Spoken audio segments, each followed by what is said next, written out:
Welcome to Ink on the Brain, teaching print in a post-print world. I'm Todd Duran, professor of graphic design at Spring Hill College. You can find more information about me, my graphic design courses, and my students at designmylife.org.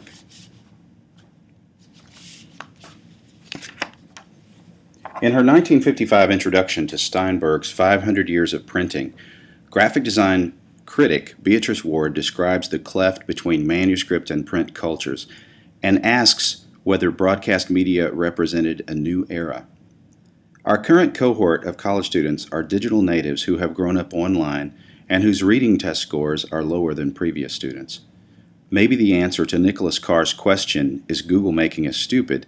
is yes, but I think perhaps a little print can smarten us up again. As we Facebook, blog, and Google across the digital divide, couldn't we all benefit from a bit more ink on paper? I believe that as we judge the state of design education today, we can learn a lot from the print revolution of 5.5 centuries ago. I had taught design history for years before I touched my first 15th century book. This past fall, Spring Hill College archivist Richard Weaver put 2 books on the table in front of me that were both printed in an early Roman typeface and were from Venice, the city at the center of Renaissance book printing. These incunabula books were from the first generation of typographic printing prior to 1500, an incredibly rich time in European culture. The ink dried on these books 5 years after Columbus landed in the New World, a year before Da Vinci painted The Last Supper, and a generation before Martin Luther's 95 Theses were written. The first book from our archives is Genealogia Deorum Gentilium, or Genealogy of the Gods of the Gentiles. Italian poet Giovanni Boccaccio is the author, a disciple of Petrarch whose writings inspired Chaucer and Shakespeare. His exhaustive study describes the twisted family tree of Mount Olympus with ornate diagrams of who begat whom. The colophon at the back of the book indicates it was printed in Venice by Manfredus de Monferrato in 1497. The second book is Bibliotheca Historica, or Historical Library. The ancient Greek writer and historian Diodorus Siculus wrote it between 60 and 30 BC. His multi-volume work chronicles European history and originally spanned over 40 volumes, many of which were lost in the sacking of Constantinople. This edition covers the origins of ancient Greece up until the fall of Troy, including books 1 through 4 and part of Book 5. A catalog entry from the Yale Library indicates this edition was printed in Venice by Ioannis Tachunias de Tredino. Before discussing Gutenberg, it's important to remember that Europeans were not the first to print with movable type. That honor belongs to Asia. According to researcher Kim Kumja Pike, prescribed ritual texts of the past and present was printed with sand-cast bronze type in Korea around 1234.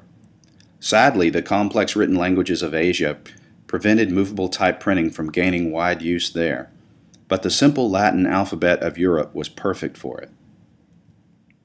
And so it is that Gutenberg remains the inventor of movable type printing in Europe. His complete system was created in Mainz, Germany, and it dramatically changed the transmission of human knowledge. Gutenberg's process begins with punch cutting, carving original letters into tiny square steel rods. Afterwards, the finished punch is hammered into a brass blank, seen here, to produce a matrix, which is then locked into a mold and filled with molten metal. The resulting tiny pieces of metal type are assembled into pages, placed on the press, inked and stamped into paper to mimic the look of a hand-lettered page.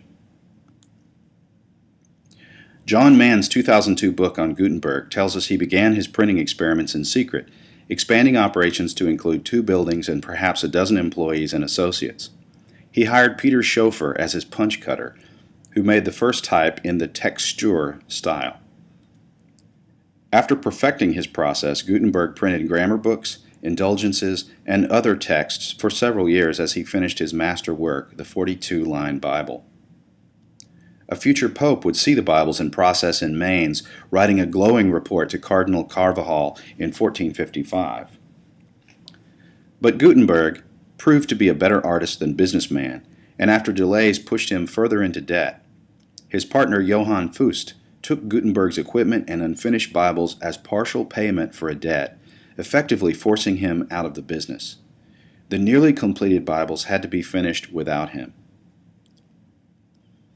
In spite of his business flaws, Gutenberg's printing is considered among the most beautiful ever done, and Gutenberg's technology remained unchanged for 400 years.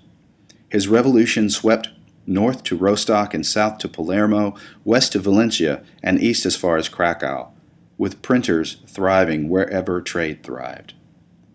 This concludes Part 1.